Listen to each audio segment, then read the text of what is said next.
ওকে, আজকে আমরা একদম প্রথম এক্সপেরিমেন্ট দিয়ে শুরু করতেছি। আমাদের এই কোর্সে আমরা অলরেডি জানি যে আমাদের কিছু বেসিক যে ম্যাটেরিয়ালস গুলো সেগুলো হচ্ছে সিমেন্ট, তারপরে তোমার স্যান্ড, তারপরে এগ্রিগেট। এই তিনটে ম্যাটেরিয়ালস নিয়ে কাজ করবো। তারপর ব্রিক নিয়ে কাজ করবো একটু। যে আমরা সিমেন্টের কয়েকটা টেস্ট করবো।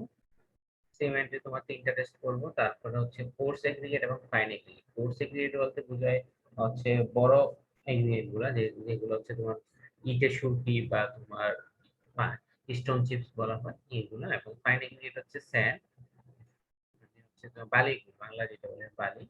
তো এগুলো নিয়ে কাজ করবো, আর এগুলো নিয়ে চার পাঁচটা এক্সপেরিমেন্ট করবো। তারপর একটা হচ্ছে তোমার তারপর দুইটা হচ্ছে কংক্রিট। এগুলো মিক্স করে তারপর এগুলো স্ট্যান্ড এয়ার কন্টেন্ট এগুলো নিয়ে কাজ করবো দুইটা। আর লাস্ট এক্সপেরিমেন্ট হবে আমাদের ব্রিক নিয়ে। ব্রিকের লবণাক্ততা বা স্ট্রেংথ এটা নিয়ে কাজ শেষ এক্সপেরিমেন্ট করবো। তো ইঞ্জিনিয়ারিং ম্যাটেরিয়ালস বলতে আমরা এখানে যে ম্যাটেরিয়ালস গুলো বেসিক কনস্ট্রাকশন ইউজ করা হয় অ্যাজ এ সিভিল ইঞ্জিনিয়ারিং এর আন্ডারে, বেসিক কোর্স সিভিল ইঞ্জিনিয়ারিং এর আন্ডারে সেটি আমরা পড়বো। তো শুরুতে আমরা পড়বো সিমেন্টের তিনটা টেস্ট। সিমেন্টের তিনটা টেস্টের মধ্যে প্রথমটা হচ্ছে normal consistency of cement with Vicat's apparatus. এবং শুরুটা হচ্ছে নরমাল কনসিস্টেন্সি, সিমেন্টের নরমাল কনসিস্টেন্সি বের করা। দেন হচ্ছে initial setting time and final setting time বের করা, অর্থাৎ সিমেন্টটা কত সময়ে তোমার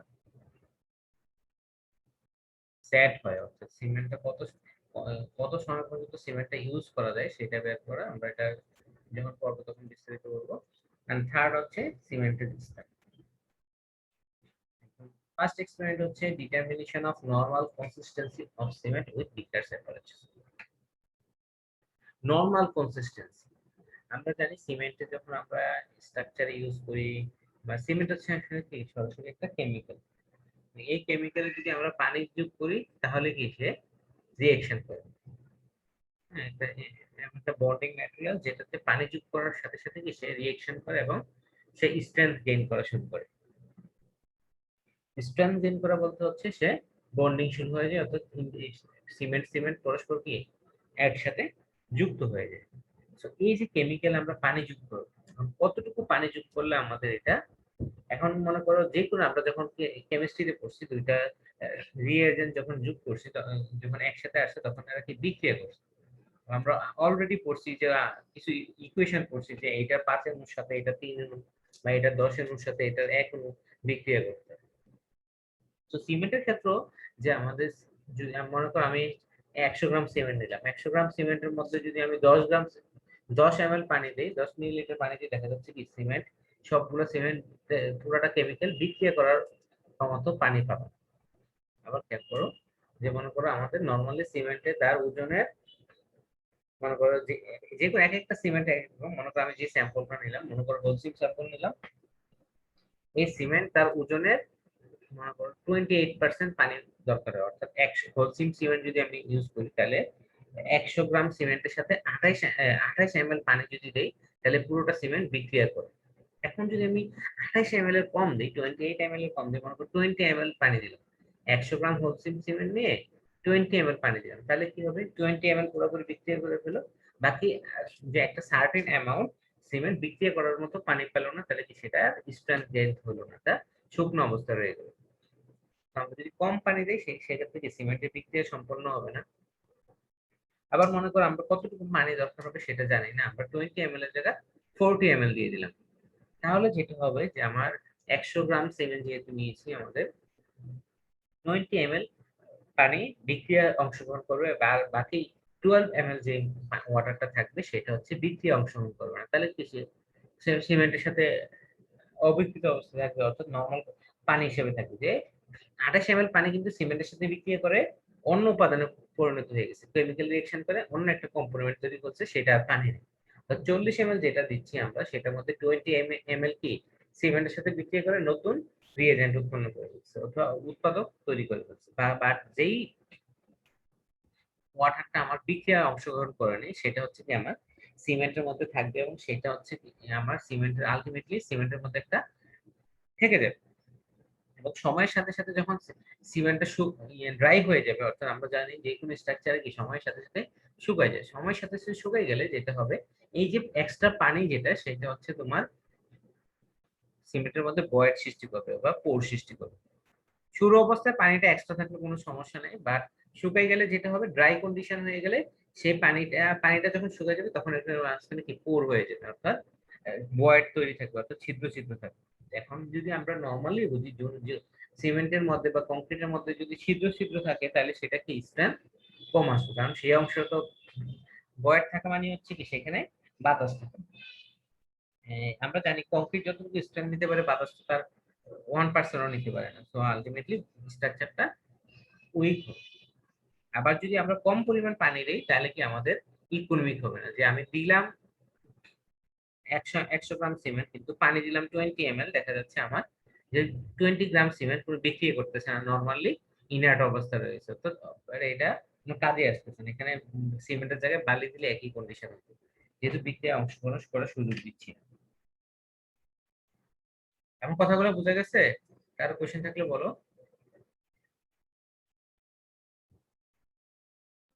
জি স্যার, ঠিক আছে। আজকের এক্সপেরিমেন্টের কাজ হবে যে আবারও বলতেছি, এক একটা কোম্পানি সিমেন্ট, বাংলাদেশে মনে করো 28 ধরনের টাইপসের সিমেন্টের অনুমোদন দেয়া আছে। তাহলে আমার সিমেন্ট কোম্পানি অনেকগুলো আছে, এক একটা সিমেন্ট কোম্পানি তোমার ইনগ্রেডিয়েন্টস গুলা, ইয়াগুলা, তোমার কাঁচামাল গুলা এক এক জায়গা থেকে নিয়ে আসে। সিমেন্টের মেইন কাঁচামাল কি বলতো? পাথর গুলা, তাই না?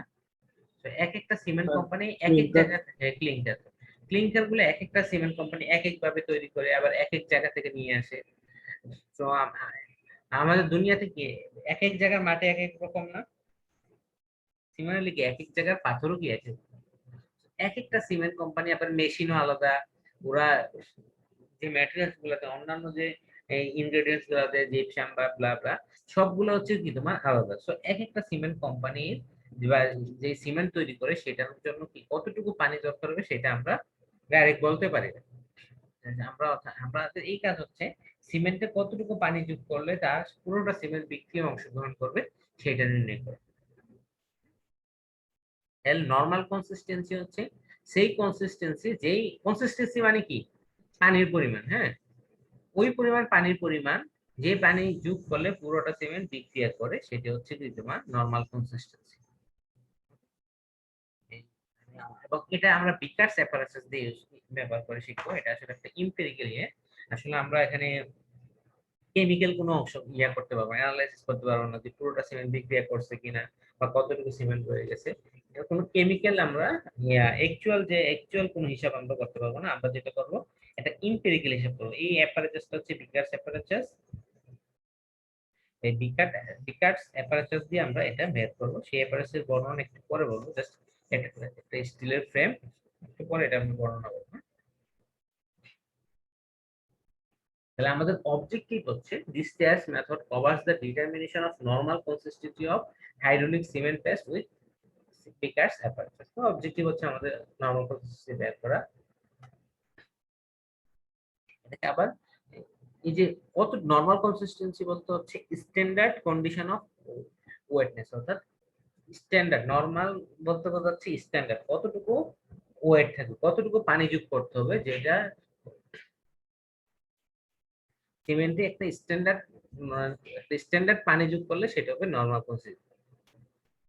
এবার আমরা যদি পানি বেশি দেই, তাহলে সেটা কি আমাদের দেখা যাচ্ছে বিক্রিয়া বিক্রিয়া একদম বেশি পানি দিলে তো সাথে সাথে বিক্রিয়া করে ফেলবে, হ্যাঁ, যে এবং এই এডিশনাল পানিটা থেকে যাবে। আবার একটু কম পানি দিলে কি হবে, পুরোটাতে পানি পৌঁছতে একটু সময় লাগবে। It has marked effect upon the time of set as well as upon the properties of cement. Already বলছি যে পানি বেশি দিলেও সমস্যা, কম দিলেও সমস্যা, হ্যাঁ। বেশি দিলে কি আনরিয়েক্টেড থাকবে, এবং বেশি কম দিলে আনরিয়েক্টেড থাকবে, এবং বেশি দিলে ভয়েড সৃষ্টি করবে। এবং এই নরমাল কনসিস্টেন্সিটা আমাদের কেন দরকার, আমরা সিমেন্টের পরবর্তীতে আরো দুইটা টেস্ট করব, সেটা হচ্ছে ইনিশিয়াল সেটিং টাইম এবং ফাইনাল সেটিং টাইম। তারপরে হচ্ছে তোমার কম্প্রেসিভ স্ট্রেস। এই যে তিনটা টেস্ট করবো, initial setting time, final setting time এবং কম্প্রেসিভ স্ট্রেস। এই তিনটা টেস্ট করতে গেলে আমার সিমেন্টে কতটুকু পানি দরকার দিতে হবে,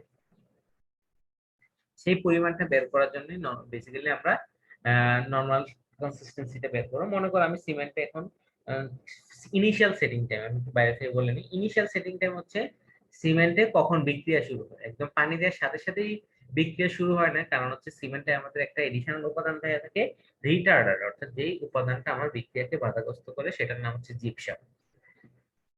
সিমেন্টে জিপসাম দেওয়া থাকে একটা কারণে, যদি আমি মনে করি সিমেন্টের সাথে পানি যোগ করলাম সাথে সাথে বিক্রিয়া শুরু হয়ে গেল, তাহলে সেটা তো আমি প্লেসিং করতে পারবো না, অথবা যেই জায়গায় আমার সিমেন্টটা দরকার সেই জায়গায় পৌঁছাইতে পারবো। তো সেটাতে একটা রিটার্ডার দেওয়া থাকে যাতে সিমেন্টটা একটু আস্তে আস্তে বিক্রিয়া করে, ইনিশিয়ালি পানি পাওয়ার সাথে সাথে বিক্রিয়া না করে।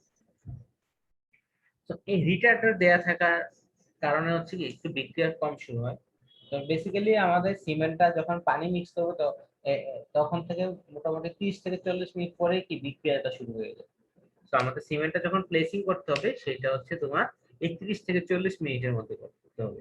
এই যে 30 থেকে 40 মিনিটের মধ্যে বিক্রিয়া শুরু হয়ে যায়, যেই সময়টা বিক্রিয়া শুরু হয় পানি অ্যাড করা থেকে মনে করো 30 মিনিট পরে বিক্রিয়া শুরু হবে, তাহলে ইনিশিয়াল সেটিং টাইম হবে 30 মিনিট। এবং এটা এক একটা সিমেন্টের জন্য এক এক রকম হয়ে থাকে, কোন সিমেন্টের জন্য 20 মিনিট, কোন সিমেন্টের জন্য 50 মিনিট, এরকম ভেরি করে। তো সেটা আমাদের বের করতে হবে।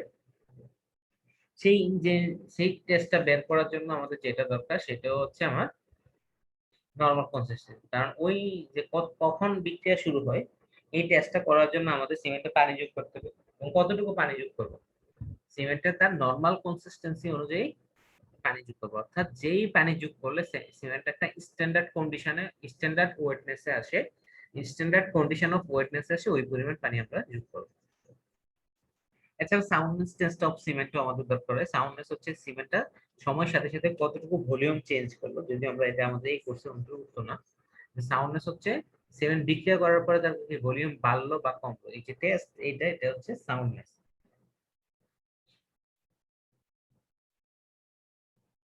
নর্মাল কনসিস্টেন্সি কাকে বলে, যেই পরিমাণ পানি যোগ করলে, এটা নরমালি পার্সেন্টেজ অফ ওয়াটার বলা হয়। যে কনসিস্টেন্সি, কনসিস্টেন্সি বলতে পার্সেন্টেজ ওয়াটার, কত পার্সেন্ট পানি যোগ করলে which will permit the Bicat apparatus to penetrate to a point of 10 millimeter from top of the Bicat hole। হ্যাঁ, যে আমাদের কতটুকু পানি যোগ করলে আমাদের যে প্লাঞ্জারটা আছে, একটা প্লাঞ্জার আছে আমাদের এখানে, এই যে বিকাশ অ্যাপারেচার সেটার মাথায় দেখো একটা রড আছে, এই যে রডটা এটাকে বলা হয় প্লাঞ্জার। এখানে এটা একটু মোটা হয়, আমাদের ছবিটা ভুল আসছে, এটা একটু একটু মোটা হয়ে থাকে, এই যে রডটা এটা একটু মোটা হয়ে থাকে, এই রডটা হচ্ছে প্লাঞ্জার। এই প্লাঞ্জারটা যদি তোমার নরমালি এখন সিমেন্টে যদি অনেক বেশি পানি থাকে তাহলে কি প্লাঞ্জারটা ছেড়ে দিলে কি অনেক বেশি নিচে চলে যাবে। আবার যদি পানি কম থাকে, সিমেন্টে যদি পানি একদম কমই দেয় তাহলে কি প্লাঞ্জারটা পেনিট্রেশন হবেই না। So, পানি যত বেশি দিবে প্লাঞ্জারটা কি তত বেশি পেনিট্রেট হবে। আমাদের নরমাল কনসিস্টেন্সি হচ্ছে যেই পার্সেন্টেজ অফ ওয়াটার, অর্থাৎ সিমেন্টের যেই পরিমাণ পানি দিলে সিমেন্টের এই যে প্লাঞ্জারটা আবার টপ থেকে 10 মিলিমিটার পেনিট্রেট হয়, তাহলে সেই পার্সেন্টেজ অফ ওয়াটারকে বলা হয় নরমাল কনসিস্টেন্সি। এবং উদাহরণস্বরূপ বলি, মনে করো আমাদের এখানে কথার কথা 1 কেজি সিমেন্ট নিচ্ছি, 1 কেজি সিমেন্টে আমি প্রথমে 200 গ্রাম পানি দিলাম, তাহলে দেখা যাচ্ছে যে পেনিট্রেট হলো 5 মিলিমিটার, তাহলে কি সেটা নরমাল কনসিস্টেন্সি না। 200 গ্রাম মানে কি 20% পানি দিলাম, 1 কেজি সিমেন্টের সাথে 20% পানি দিলাম, তাহলে সে 5 মিলিমিটার কম পেনিট্রেট হলো, তাহলে সে নরমাল কনসিস্টেন্সি। তারপরে মনে করো 250 গ্রাম দিলাম, 250 ml দিলাম, দ্যাট ইজ কি 25% দিলাম, দেখা যাচ্ছে সে 8 মিলি পেনিট্রেশন হয়েছে, তাহলে কি সে নরমাল কনসিস্টেন্সি না। তারপরে মনে করো 20% 27%, দ্যাট ইজ কি 1 কেজি সিমেন্টের সাথে 270 ml সিমেন্ট দিলে পানি যোগ করলাম, 1 কেজি সিমেন্টের সাথে 270 ml পানি যোগ করার পরে দেখা গেল যে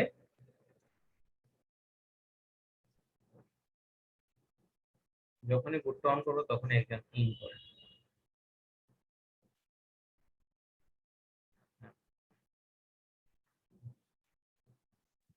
স্যার, হ্যাঁ, বলো। আমাদের পুরো এক্সপেরিমেন্টটা কি ভিডিওর মাধ্যমে একটু বোঝানো যায় না, পিকচার মাধ্যমে না বুঝে? ল্যাবে তো তোমরা করবে, 1 কেজি সিমেন্টের সাথে 270 ml যদি পানি যোগ করি তখন মনে করো তোমার 10 mm পেনিট্রেট হলো, অর্থাৎ আমার প্লাঞ্জারটা 10 ml ভিতরে চলে গেল। এই 10 ml যদি ভিতরে চলে যায় তাহলে সেটা হচ্ছে তোমার নরমাল কনসিস্টেন্সি। তাহলে এই সিমেন্টের নরমাল কনসিস্টেন্সি কত? 27% বা 27। সিমেন্টের ওজনে 27% পানি যদি অ্যাড করি তাহলে এই প্লাঞ্জারটা আমার 10 মিলিমিটার পেনিট্রেট হয় উইদিন 30 সেকেন্ডে।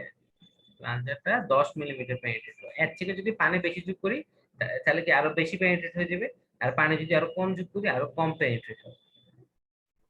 তার মানে কি স্যার, আমার এই যে 10 মিলিমিটার পেনিট্রেট হওয়া, এটাই হচ্ছে আমাদের মানে পারফেক্ট মানে ভ্যালু 10 মিলিমিটার। 10 মিলিমিটার পেনিট্রেটের জন্য যত পার্সেন্ট পানি দিতে হয় সেটা হচ্ছে তার নরমাল কনসিস্টেন্সি। আমার 10 মিলিমিটার এটা হচ্ছে মাস্ট। পেনিট্রেশন হইতে হবে কত? 10 মিলিমিটার, এটা মাস্ট। বুঝতে পারছো? সেই 10 মিলিমিটার পেনিট্রেট হতে হলে যত পার্সেন্ট পানি দরকার, পানি বেশি দিলে কি সে পেনিট্রেট ভালো হবে। আরো বেশি ভিতরে চলে যাবে, মানে পেনিট্রেট বেশি করবে। penetrate। আবার কম দিলে সে পেনিট্রেট কম হবে। জি স্যার। আর পুরোটা এখনো যদি ভিডিওতে দেখাই তাহলে আবার যেটা ঝামেলা হবে তোমার একদম প্রশ্ন করলাম যে আমার পরীক্ষার সময় তো আবার এগুলা থিওরি আসবে, তাই না? ল্যাব ফাইনালের সময় তো আবার থিওরি দিয়ে পরীক্ষা দিতে হবে। তো আমাদের দুইটার কম্বিনেশনে দরকার হবে। এখন ভিডিও দিলে শুধু প্রসিডিউরটা বলতে পারো ভিডিওতে, হ্যাঁ? আচ্ছা আমি ভিডিও দেখাবো তোমাদের, তাহলে কি শুধু প্রসিডিউরটা দেখো, বাট থিওরিটাও তো জানতে হবে কেন এই কাজগুলো করতেছি।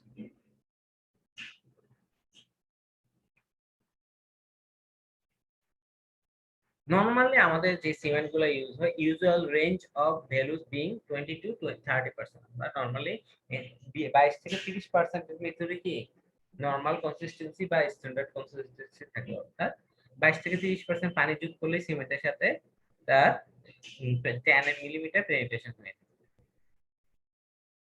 তো আমাদের এই কোডটা, আমাদের এই যে টেস্টটা করব সেটা একটা যে কোনো একটা রেফারেন্সের সাপেক্ষে করতে হয়। আমরা এএসটিএম স্ট্যান্ডার্ডে করব। আমাদের দেশে এখনো কোনো স্ট্যান্ডার্ড তৈরি করা হয় নাই, তো আমরা আমেরিকান যে স্ট্যান্ডার্ড আছে সেটাকে, এই American society for testing materials, ওরা একটা স্ট্যান্ডার্ড তৈরি করেছে, সেটাকে আমরা ফলো করব। ওকে, সো এই যে কোর্স টেস্টটা সেটা আমাদের যে কোনো ভার্সিটি থেকে একই ধরনের, মানে বাংলাদেশে এক এক ভার্সিটিতে কি এক এক রকম পড়ানো যাবে না, তাই না? সব ল্যাবে আমাদের একটাই, আমরা শুধু বিএনবিসি আমাদের ন্যাশনাল বিল্ডিং কোড আমাদের এই এসটিএমটাকে অ্যাকসেপ্ট করে নিয়েছে। নিজেরা কোড তৈরি না করে এসটিএম কে অ্যাকসেপ্ট করে নিচ্ছে, আমরা সেটাকেই কপি করব। এবং এসটিএম এর যে টেস্টটা সেটা হচ্ছে C187। সি বলতে আসলে সিমেন্টের টেস্টগুলো বোঝায়, আর এখানে 187 হচ্ছে তার রেফারেন্স নাম্বার। আমরা এই যদি আমাদেরকে কোশ্চেন করা হয় ভাইভাতে যে আমরা কোন স্ট্যান্ডার্ডে করছি, তখন আমাদের বলতে হবে যে এসটিএম C187 এ আমরা ফলো করছি। হচ্ছে স্কোপ হচ্ছে আমাদের কতটুকু percentage of water required for normal consistency. necessity of and use of normal consistency already covered, যে আমাদের বিভিন্ন কোম্পানি বিভিন্ন পরিমাণ বিভিন্ন সিমেন্ট রকমের সিমেন্ট তৈরি করা হয়, সো আমাদের স্ট্যান্ডার্ড কতটুকু পানি যোগ করতে হবে সেটা আমাদের ল্যাবে বের করতে হবে। এবং এই নরমাল কনসিস্টেন্সি নলেজটা যদি থাকে তাহলে আমরা কি পরবর্তী টেস্ট, আমরা যখন সিমেন্টের initial setting time, final setting time বা সাউন্ডনেস টেস্ট করব, তখন আমরা এই নরমাল কনসিস্টেন্সির অ্যামাউন্টটাই ইউজ করতে হবে। তো এটাই আমার বেসিক নলেজ।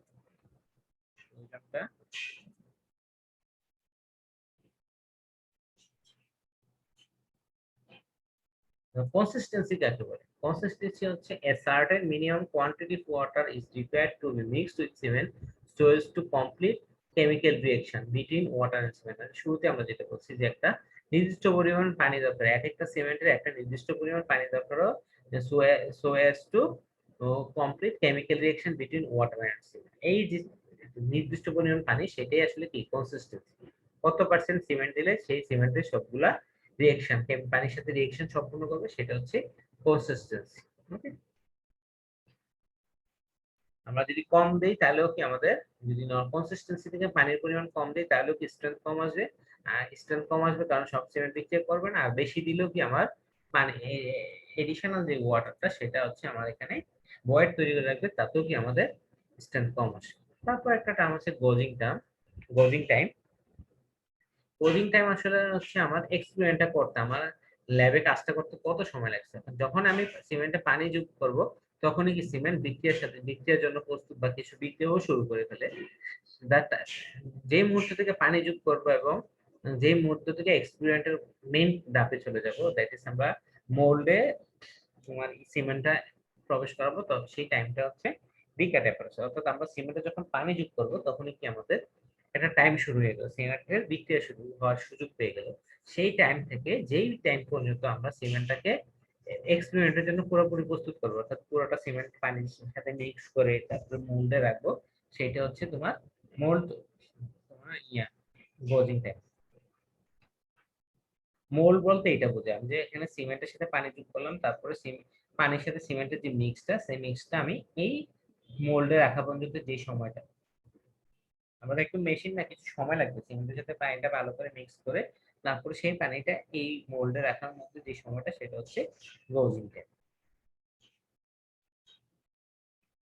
অ্যাপারেশনস ব্যালেন্স আছে, অর্থাৎ আমাদের একটা ওজন নিতে হবে, যেহেতু আমরা বারবার বলতেছি সিমেন্ট এত গ্রাম সিমেন্টের সাথে, তো সিমেন্টের ওজন নেওয়ার জন্য আমাদের একটা ব্যালেন্স দরকার বা নিক্তি দরকার, সেটা আমরা ইয়ে করবো। এবং নিক্তিটা আমরা নর্মালি একটু একুরেসি হইতে হবে, যে 500 গ্রামের মধ্যে আমরা জানি যে একটা এক একটা নিক্তির মধ্যে কি 2-1 গ্রাম পার্থক্য থাকতেই পারে। তো আমাদের স্ট্যান্ডার্ড যে 500 গ্রামের মধ্যে ভেরিয়েশনটা 0.18 গ্রামের বেশি হইতে পারে না, অর্থাৎ 500 গ্রাম বলতে আমরা 492.88 বা 500.18, হ্যাঁ 499.82 থেকে 500.18 এর মধ্যে থাকতে হবে। যদি আমরা 500 গ্রাম ওয়েট করি, তারপর 300 গ্রাম ওয়েট করলে এটার অ্যাকচুয়াল ভ্যালুটা প্লাস মাইনাস 0.15 গ্রামের মধ্যে থাকতে হবে। সবগুলো রেফারেন্স দেওয়া আছে, আমাদের এগুলো বেশি ইম্পর্টেন্ট না, আমরা এগুলো ইউজ করব। তারপর হচ্ছে বিকার সেপারেটরস। এতক্ষণ যে বলতেছি আমাদের বিকার সেপারেটরস এই জিনিসটা আসলে কি, এটা জাস্ট একটা সেটিংস, যে সেটিংস এর মাধ্যমে আমরা আহ, কতটুকু পানি আছে বা সিমেন্ট কতটুকু নরম বা শক্ত সেটা বের করব। বিকার সেপারেটরসে আমাদের কয়েকটা জিনিস আছে। সবাই শুরুতে যেটা আছে সেটা হচ্ছে আমরা একটা মুভেবল রড, এই যে সেটিংসটা দেখো এখান থেকে শুরু করে এই অংশটা হচ্ছে সে মুভ করতে পারে, অর্থাৎ উপরে নিচে নড়াচড়া করতে পারে। আবার এই যে একটা অংশ আছে তোমার এই জায়গা থেকে শুরু করে, তাই না? এটা হচ্ছে তোমার বেসিক ফ্রেম। এই যে অংশ এটা হচ্ছে একটা ফ্রেম, এটা এটা ফিক্স থাকে, হ্যাঁ। এই ফ্রেমের মধ্যে এটা এটা হচ্ছে একটা ফ্রেম, এটাকে বলা হয় ফ্রেম, এটাকে নামকরণ করা হচ্ছে এদার। এই ফ্রেমের মধ্যে একটা মুভাবল রড থাকে, মুভাবল রডটা আমরা যদি করি এই যে অংশটা সেটা হচ্ছে মুভাবল রড, অর্থাৎ কি তাকে যদি আমি স্ক্রুটা ছেড়ে দিই তাহলে সে কি ইজি মুভ করতে পারে, উপরে নিচে যাইতে পারে, সেটা হচ্ছে মুভাবল রড। এবং এই যে অংশটা সেটা হচ্ছে প্লাঞ্জার। মুভাবল রডের দুই মাথায় দুইটা অংশ, একটা অংশ হচ্ছে প্লাঞ্জার আর একটা অংশ হচ্ছে নিডেল, হ্যাঁ, বা সুই। আবার বলছি মুভাবল রডের দুই মাথায় একটা এক পাশে থাকে প্লাঞ্জার, প্লাঞ্জার মানে একটু ভালোই ইয়ে থাকে তোমার ডায়ামিটার থাকে, এটা ডায়ামিটার হয় 10 মিলিমিটার। 10 মিলিমিটার ডায়া থাকা যে মাথাটা সেটা হচ্ছে প্লাঞ্জার। আর এখানে আরেকটা প্রান্তে থাকে তোমার নিডেল। নিডেলটা আসলে দুইটা নিডেল থাকে, এটা হচ্ছে রিভার্সিবল, অর্থাৎ এই নিডেলটাকে ঘুরে এরকম করা যায়। এখানে দেখছো না মাথাটা একটু চিকন, এটা ডায়া মনে করো তোমার হ্যাঁ, এখানে 5 মিলি, হ্যাঁ। এই মাথার ডায়া হচ্ছে কত 5 মিলি, এখানে উল্টা মাথার ডায়া হচ্ছে 5 মিলি। এটাকে আবার ঘুরাইলে আবার ডায়া করা যায় 1 মিলি, অর্থাৎ এটাকে ঘুরাইলে যে ভিতরে একটা সুই আছে যেটা আবার বের হয়ে আসে, তখন আবার ডায়া হয়ে যায় 1 মিলি। আবার রডটা মুভাবল যে রডটা আছে পুরোটাকে কি রিভার্স করা যায়, অর্থাৎ একবার কি মাথায় প্লাঞ্জার রাখা যায়, আরেকবার ঘুরে কি প্লাঞ্জারটা এখানে দেখো না, প্লাঞ্জারটা উপরে উঠে গেছে, নিডেলটা নিচে চলে আসছে, তাই না? এটা খুলে কি ঘুরাই দেওয়া যায়, মুভাবল রডটা যে স্ক্রুটা খুলে ঘুরাই দেওয়া যায়। তাহলে আবার আমি বলতেছি শুরুতে যেটা একটা ফ্রেম আছে, যে ফ্রেমের মধ্যে মুভাবল রডটা থাকে, সেই ফ্রেমটা হচ্ছে এ দ্বারা প্রকাশ করা হচ্ছে, মুছে ফেলি, আবারও বলতেছি। এই যে ফ্রেমটা, যার মধ্যে কি এটা হচ্ছে ফ্রেম, হ্যাঁ এটা হচ্ছে ফ্রেম, এর মধ্যে একটা মুভাবল রড থাকে। মুভাবল রড হচ্ছে এই পুরোটা। মুভাবল রডের প্রান্ত দুইটা, একটা হচ্ছে প্লাঞ্জার এন্ড, একটা হচ্ছে নিডল এন্ড। এই মুভাবল রডটাকে ঘোরানো যায়, কোনো সময় প্লাঞ্জারটাকে নিচে রাখা যায়, আবার খুলে প্লাঞ্জারটাকে উপরে রাখা যায়। এবং প্লাঞ্জারের ডায়া হচ্ছে 10 mm, এবং নিডল এন্ড যেটা আছে নিডল এন্ড, সেটাতে আবার দুই ধরনের ডায়া আছে। একটা হচ্ছে 5 mm ডায়া, আমরা যেটা চোখে দেখতেছি সেটা 5 mm, এবং এটাকে আসলে ঘোরানোও যায়। ঘুরে আর একটা প্রান্ত আছে যেটা ডায়া হচ্ছে 1 মিলিমিটার। একটা সুই আছে, মানে এই চিত্রে দেখা যাচ্ছে এখানে এটা প্লাঞ্জারটাই ঘুরে ফেলছে, এখন এখানে ডায়া হচ্ছে 1 মিলিমিটার। অর্থাৎ এই যে কালো অংশটা, এটাকে আবার খুলে ঘুরাই দেওয়া যায়। তাহলে টোটাল আমি তিন ধরনের মাথা পাবো, একটা হচ্ছে 10 মিলি, একটা হচ্ছে 5 মিলি, একটা হচ্ছে 1 মিলি। আমাদের নরমাল কনসিস্টেন্সি টেস্ট করার সময় আমরা এই 10 মিলি প্লাঞ্জারটা ইউজ করব, হ্যাঁ 10 মিলি নেডলটা ইউজ করব।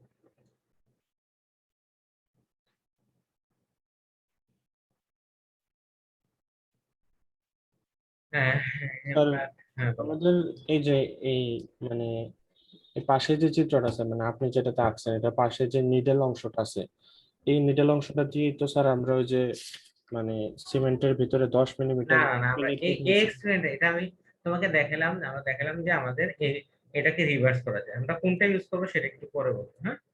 আমরা 10 ইউজ করতে পারি, 5 ইউজ করতে পারি, 1 ইউজ করতে পারি। অপশন কয়টা আমাদের? তিনটা না? আমাদের তিনটা অপশন, যে আমরা সিমেন্টের ভিতরে 10 মিলিমিটার তো পেনিট্রেট করতে পারি, আবার 1 মিলিমিটার পেনিট্রেট করতে পারি, 5 মিলিমিটার পেনিট্রেট করতে পারি, হ্যাঁ। আমরা জাস্ট অ্যাপারেটাসের বর্ণনা দিচ্ছি। এবং একটু খেয়াল রাখবা, এই যে প্লাঞ্জার, এই প্লাঞ্জারের লেন্থ নরমালি মিনিমাম 50 মিলিমিটার হয়ে থাকে, নিডলের লেন্থ মিনিমাম 50 মিলিমিটার হয়ে থাকে। যেহেতু আমার মোল্ডের হাইট হচ্ছে 40 মিলিমিটার, মোল্ডে যাতে পেনিট্রেট করতে পুরোটা পেনিট্রেট করতে পারে, হ্যাঁ। আর কিন্তু 5 মিলিমিটার যে অংশ, এটা হাই, এটা আমার ইয়ে দরকার নেই, 50 মিলিমিটার দরকার নেই। এটা তোমরা নেক্সট ক্লাসে বুঝে যাবে কেন দরকার নেই, হ্যাঁ? আজকে আর নাই বললাম। এই 5 মিলিমিটারটা দরকার নেই, কারণ 5 মিলিমিটার যেটা সেটা আসলে পেনিট্রেট করতে হয় না, দাগ পড়লেই হবে। তাহলে সেটা তো 50 মিলিমিটার দরকার নেই। যেটা পেনিট্রেট করতে হয় সেটা হচ্ছে নিডল আর প্লাঞ্জার। ওকে।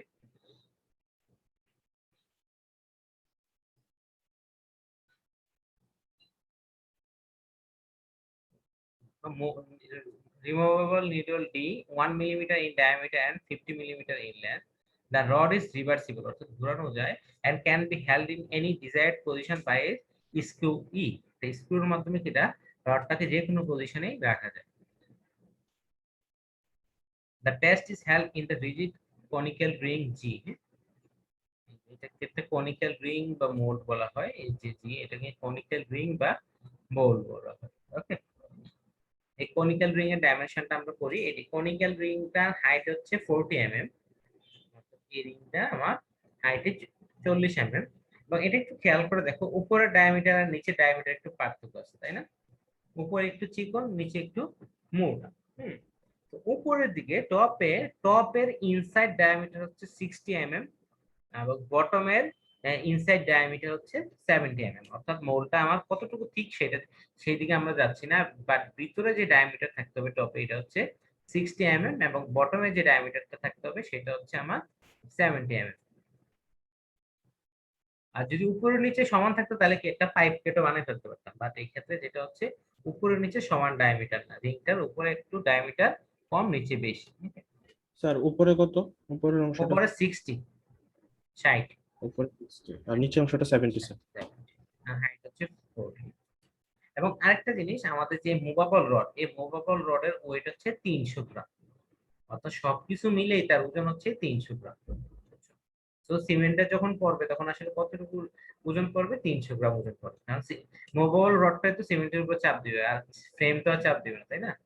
মুভাবল রডের ওজন হচ্ছে 300 গ্রাম, প্লাঞ্জারের হচ্ছে তোমার 10 mm, নিডলের ডাই হচ্ছে 1 মিলিমিটার, একটা 5 মিলিমিটার আসে নাই, হাইট অফ রিং হচ্ছে 40 mm, এইগুলো বলা হয়ে গেছে। ওকে। টেস্ট কন্ডিশন, অর্থাৎ আমাদের এই টেস্টটা যখন করবো আমাদের কি অবস্থা থাকবে? আমাদের ল্যাবে তাপমাত্রা 20 থেকে 27.5 ডিগ্রি সেন্টিগ্রেড থাকাটা আশা করা হয়, কারণ আমরা জানি যে যেহেতু সিমেন্ট একটা কেমিক্যাল, তাপমাত্রা যত বেশি হবে বিক্রিয়া তত দ্রুত হবে এবং তত দ্রুত শক্ত হয়ে যাবে। তাই আমাদের ল্যাবে যে চেষ্টা করবো তখন এটা তাপমাত্রা 20 থেকে 27 থাকলে ভালো হবে। অর্থাৎ এই এক্সপেরিমেন্টটা যখন তোমার করা হয়েছে তখন ল্যাবের তাপমাত্রা এই রেঞ্জে রেখে স্ট্যান্ডার্ডটা তৈরি করা হচ্ছে। এবং sorry, temperature of the mixing water, পানি দিয়ে পানিটা অ্যাড করো, তার টেম্পারেচার 23 ডিগ্রি সেন্টিগ্রেড থাকলেই ভালো, বা তার প্লাস মাইনাস 1.7 মানে 25 থেকে তোমার 22, হুম 21.7 থেকে 25 এর মধ্যে থাকলে ভালো, কারণ পানিটা যত গরম হবে বিক্রিয়া যত দ্রুত হবে এবং পানি যত ঠান্ডা হবে বিক্রিয়া আসতে হবে। আর humidity should be less than 50%। এই জিনিসগুলো কিন্তু আসলে আমাদের ল্যাবে পানিটা না হয় কন্ট্রোল করা গেল, বাট আমাদের ল্যাবের হিউমিডিটি কি কন্ট্রোল করা যাবে না। এটা আমাদের ন্যাচারাল। ওকে, আমরা শুরু করে দেই তাহলে। প্রিপারেশন অফ সিমেন্ট টেস্ট এতক্ষণ পর্যন্ত আমরা বললাম, এখন জাস্ট এক্সপেরিমেন্ট।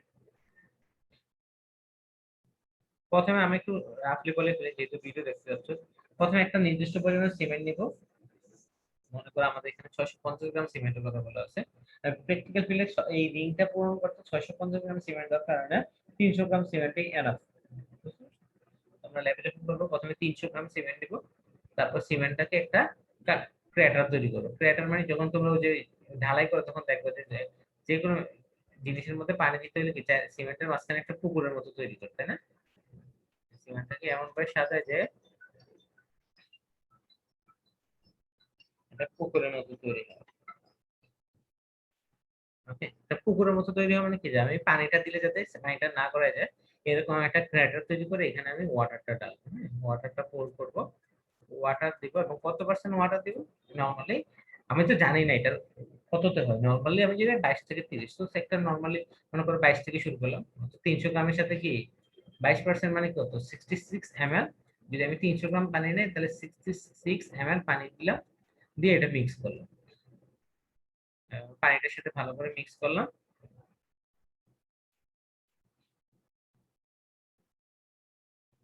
এটা ভালো করে মিক্স করার জন্য ট্রাওয়েল ইউজ করা হয়। ট্রাওয়েল মানে কি, বাংলায় কনুই চিনো না তোমরা? এই কনুইটি, হ্যাঁ, কনুইটি হচ্ছে ট্রাওয়েল। তো আমরা কনুই দিয়ে এটা মিক্স করে ফেললাম। আফটার এডিশনে এটা ভালো করে মিক্স করবে, হ্যাঁ। প্রথমে 30 সেকেন্ড একটু সময় দিব যাতে পানিটা ভালো করে সব জায়গায় যাইতে পারে, তারপরে সাথে সাথে এটা মিক্স করবে। এটা আসলে আর বেশি কিছু বলার নাই। Quickly from the cement paste into application shape, আমরা তারপর সিমেন্ট শেপটাকে একটা বলে তৈরি করব। এটা অর্থাৎ সিমেন্টটাকে আমরা একটা, যখন পানি মিক্স করে দেবো সিমেন্টটাকে একটু আঠালো হবে, তখন একটা কাদার মতো হয়ে যাবে, সেটাকে আমরা বল বানাবো। বল বানিয়ে এটাকে আমরা 6 বল বানানো মানে কি, এটা উপরে থ্রো করতে পারবো এক হাত থেকে আরেক হাতে 6 ইঞ্চি দূরে রেখে। একটা হাত থেকে আরেক হাতে 6 ইঞ্চি দূরে রেখে কি এক হাত থেকে আরেক হাতে এরকম কয়েকবার করব, 6 টাইমস করব। তারপর সেটা মোটামুটি একটা বল হয়ে যাবে। তারপর হচ্ছে প্রেস দা বল, আমরা যখন আমাদের এখন হচ্ছে কি এই সিমেন্ট প্রেসটা যখন তৈরি হবে তখন আমরা রিং এ এটা প্রবেশ করা যাবে। নরমালি রিং এর যেহেতু নিচে ডায়ামিটারটা বড়, তাহলে এখান থেকে যে বলটা তৈরি করবো সিমেন্টের বলটা যদি এদিক থেকে প্রেস করি, হ্যাঁ, মনে করো এখানে সিমেন্ট পানির মিক্সটা, এটা যদি নিচ থেকে পেস্ট ইয়া করি, ইনসার্ট করি, তাহলে দেখা যাচ্ছে পুরোটা ভলিউম কি তোমার মানে মাঝখানে কোনো খালি টালি থাকবে না। অর্থাৎ এই আমাদের রিংটা পুরোপুরি পুরো যাবে। তারপরে এ, দেখা যাচ্ছে যে পরের ধাপে যদি আমরা বলি যে আমাদের এখানে যদি বেশি পরিমাণ পানি দেই আর বেশি পরিমাণ প্রেস করি, তাহলে দেখা যাচ্ছে এখানে কিছু উপরে উঠে চলে আসবে, সিমেন্টের ইয়াটা পেস্টটা উপরে চলে আসবে। তারপর আমরা যেটা করব সেটা হচ্ছে এই অতিরিক্ত যে সিমেন্ট পেস্টটা সেটা হচ্ছে একটা ট্রাওয়েল মানে যে কোনো একটা ছুরি বা কাঠ দিয়ে সমান করে দিব। অর্থাৎ আমাদের আলটিমেটলি এমন করে রিংটা পুরোপুরি পূর্ণ হতে হবে, বেশিও না কমও না, তাই না? একদম ইকুয়ালি পূর্ণ হইতে হবে। তারপরে যেটা করবো আমরা,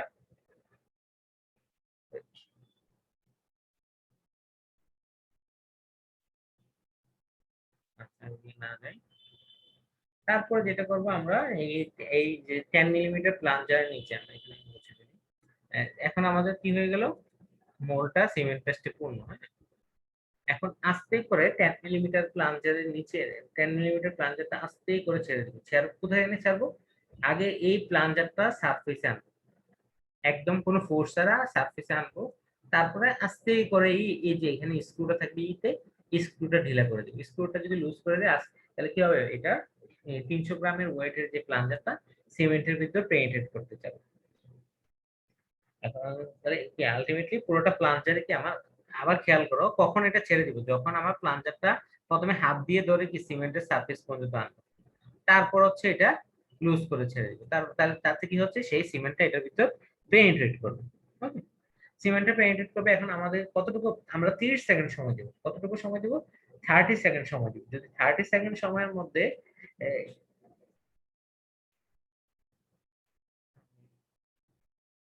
30 সেকেন্ড সময় দিব, অর্থাৎ শুরু থেকে আমরা 30 সেকেন্ড সময় দিব। 30 সেকেন্ডের মধ্যে যদি 30 সেকেন্ড দিয়ে তারপর দেখব কতটুকু পেনিট্রেট করছে।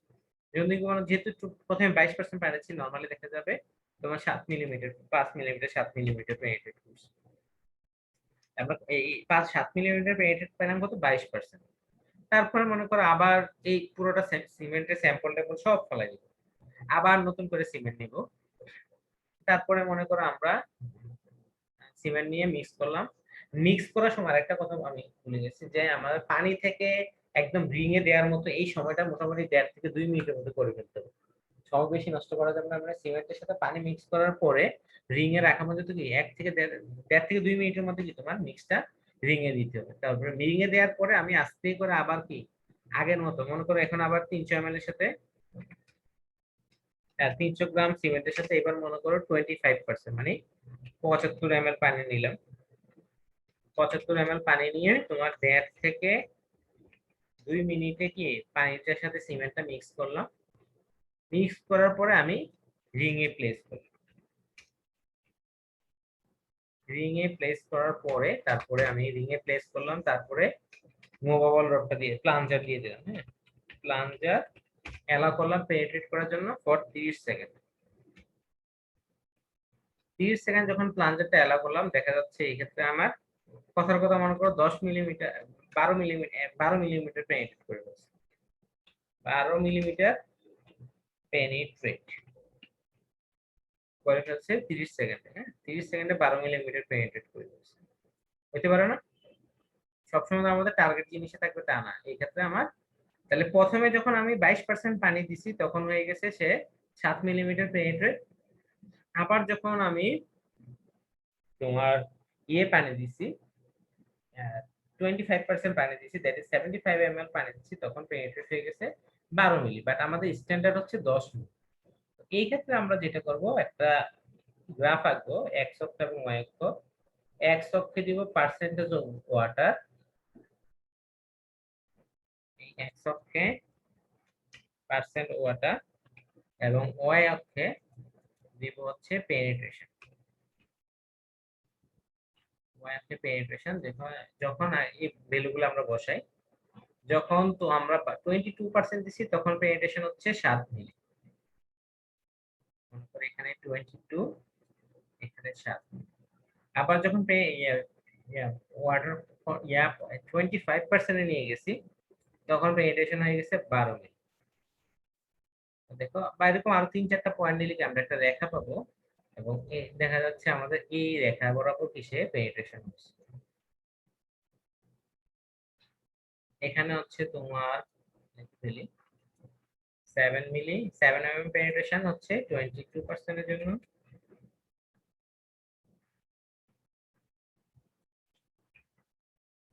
আর এই বরাবর হচ্ছে আমাদের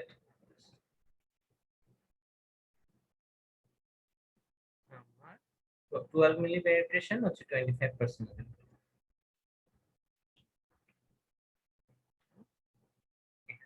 25% অফ ওয়াটার। তাহলে আমি দেখা আমার দরকার হচ্ছে 10 মিলি পেনিট্রেশন। তাহলে আমার 10 মিলি পেনিট্রেশনের জন্য কতটুকু পানি সেটা এরকম, আমরা যদি আরো অনেকগুলো স্যাম্পল নেই তাহলে সবগুলা স্যাম্পল থেকে কি আমরা এটা করতে পারবো। তোমার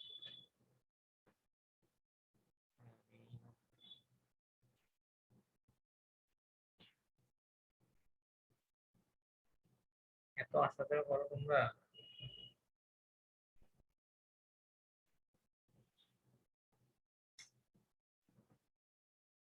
আচ্ছা,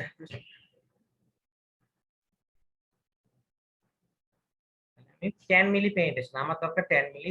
এখন আমি যে একটা রেখা আঁকবো 10 মিলি পেনিট্রেশন থেকে একটা রেখা আঁকবো, মনে করো এখানে 10। এই বরাবর থেকে একটা রেখা আঁকবো, এই বরাবর এসে মনে করো আমি এখানে পাইলাম 23.4%। 10 মিলি আমি এখানে একটা রেখা আঁকতে পারবো না, গ্রাফ থেকে 10 মিলি বরাবর একটা দাগ দিব, সেইটা এখানে মনে করো 24% এ সেট করছি। তাহলে আমার নরমাল কনসিস্টেন্সি কত? 24%। কারো কোনো কোশ্চেন আছে? আচ্ছা স্যার, আমরা এখানে যে এক্স অক্ষ বরাবর দিতেছি পার্সেন্টেজ অফ ওয়াটার, মানে আমি কত পার্সেন্ট ওয়াটার দিতেছি, আর আর ওয়াই এক্সিস বরাবর হচ্ছে আমার যে প্লাঞ্জারটা সেটা কতটুকু পেনিট্রেট হইতেছে, ওই অংশটা লিখতেছি। তো স্যার আমার তো স্ট্যান্ডার্ড প্রয়োজন হচ্ছে 10 মিলিমিটার। তো এটার জন্য আমরা কি এভাবে মাঝখান বরাবর যে লাইনটা আঁকছেন এভাবে আঁকলেই তো স্যার হয়ে যাবে নাকি স্যার? যদি পরীক্ষা এক্সপেরিমেন্টের সময় যদি তুমি যে কোনো একটা পার্সেন্টের জন্য একদম একজ্যাক্ট 10 মিলিমিটার পেয়ে যাও, তাহলে তার ঝামেলা নেই। মানে এটা তো তুমি এনশিওর না, তিনবার চারবার টেস্ট করলা, হ্যাঁ, যদি কোনোবার 10 মিলিমিটার পেয়ে যাবে এটা তো তুমি জানতে পারো না, তাই না? তাহলে এটা লাইনটাকে কি আমি একটা গ্রাফটা, এই লাইন এই লাইনটা ড্র করা মানে হচ্ছে কি আমি পার্সেন্ট ওয়াটার সাথে পেনিট্রেশন একটা রিলেশন তৈরি করি। এই রিলেশন তৈরি করার পরে তারপর আমি সার্টেন অ্যামাউন্ট আমার দরকার হচ্ছে 10 মিলি। আমার এই এখানে তো আমাদের গ্রাফে তো 10 মিলির একটা দাগ থাকবে বা 10 মিলি বুঝতে পারবো। এই বরাবর আসবে যে 10 মিলি পেনিট্রেশনের জন্য কতটুকু পানি দরকার হচ্ছে, এই গ্রাফ থেকে আমরা রেডি নিতে পারবো। তোমরা স্টুডেন্ট কতজন? স্যার আমরা হচ্ছে টোটাল 22 জন মনে হয়। স্যার আমাদের আর একটা ক্লাস আছে স্যার, ছেড়ে দিলে ভালো হতো স্যার। ক্লাস তো তোমাদের 11:30, আরো 8 মিনিট আছে, আমি জানি। ইয়ে বলো, কারো কোনো বুঝতে সমস্যা আছে কিনা বলো, ফ্র্যাঙ্কলি বলো। হ্যাঁ, এতটুকুই টেস্ট, বুঝতে সমস্যা আছে? স্যার স্যার এই আমাদের জিনিসগুলো স্যার আমরা যখন স্যার প্র্যাকটিক্যালি করবো স্যার তখন স্যার ভালো মতো বুঝতে পারবো স্যার, এখন একটু একটু স্যার বুঝছি। একটু একটু বুঝলে আচ্ছা, এখানে কিছু ওয়ার্নিং আছে, সেগুলো আমরা ল্যাবের সময় বলবো। যে আসলে সিমেন্টটা যখন মিক্স করবো তখন হচ্ছে আমরা যদি শুকনো হাতে সিমেন্টটা মিক্স করি তাহলে কি সিমেন্ট থেকে কিছু পানি চলে যাবে, এরকম কিছু ইয়ে আছে, এগুলো আমরা ল্যাবে করার সময় বলবো। প্র্যাকটিক্যালি আসলে তোমাদের কি বলবো, এটা দেখতে পারো।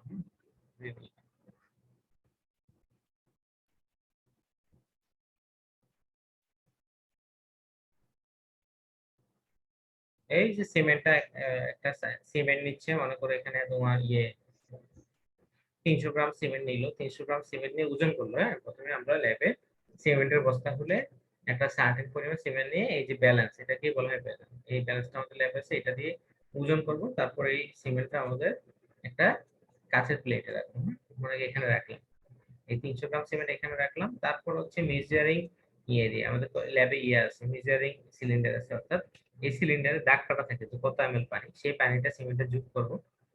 যোগ করার পর হচ্ছে এই যে রিংটা দেখতে পাচ্ছ, রিং এর মধ্যে সিমেন্টটা রাখবো। ওকে, এই দেখছো রিং এর মধ্যে সিমেন্টটা রাখতেছে। তারপরে এই রিংটা হচ্ছে আমাদের এই তোমার বিকার সেপারেটরসের নিচে রাখবো, বিকার সেপারেটরসের নিচে রাখছে। তারপর দেখতেছে আসলে কতটুকু পেনিট্রেট হচ্ছে। ওকে, ইনশাআল্লাহ আমরা ল্যাবে করব, ল্যাবে আমাদের ল্যাব টেকনিশিয়ানরা আবার একটা ডিপ দিবেন, তখন আমাদের আরো ক্লিয়ার হয়ে যাবে। ওকে, আচ্ছা স্যার, একটা কোশ্চেন ছিল লাস্টলি। করো। স্যার আমাদের কি রিসেন্ট যে ল্যাবগুলো হইতেছে স্যার, এগুলোর জন্য কি স্যার মানে ভার্সিটিতে যাওয়া লাগবে, মানে ভার্সিটি যাওয়ার কি কোনো অপশন আছে স্যার? আমি not clear। এটা আসলে অথরিটি ডিসিশন, এখন গভর্নমেন্ট তো ক্লিয়ার বলতেছে না ভার্সিটি কবে খুলবে কি হবে। বাট আমরা এগুলো যখনই ভার্সিটি খুলবে, বেশি ইনশাআল্লাহ তো আর বেশি দিন লাগবে না ভার্সিটি খুলতে, যখনই ভার্সিটি খুলবে আমরা ইনশাআল্লাহ এগুলো শুরু করবো। হ্যাঁ, ল্যাবে হবে। বাট আমাদের ল্যাবে একটা অপশন আছে, তোমাদের একটু দেখি, তোমাদের আসলে এখন যেটা সমস্যা হচ্ছে, তোমাদেরকে ল্যাবে নিয়ে আসলে তোমাদের অনলাইন ক্লাসগুলো আবার ডিস্টার্ব হবে, বুঝছো? আমরা এটা একটা নিজেরাই কনফিউশন আছে তোমাদেরকে কিভাবে আনবো। আর ক্যাম্পাসে নেটের অবস্থা তো আসলে তো ভালো না, মোবাইলের নেট গুলো ভালো না। যখন ক্যাম্পাসে আসবে তখন তোমার সারাদিনের ক্লাসগুলো হ্যাম্পার হবে। সো এটা একটা ম্যানেজ করে আমরা একটা চিন্তা ভাবনা করতেছি, বুঝছো? আর কোনো কোয়েশ্চেন? না স্যার ঠিক আছে। ওকে, সবাই ভালো থাকো। আবার তো কালকেই মনে হয় মঙ্গলবার ক্লাস, তাই না? মঙ্গলবার, জি স্যার মঙ্গলবার আল্লাহ 10টা। হাফেজ। আসসালামু আলাইকুম। ওকে স্যার, আসসালামু আলাইকুম।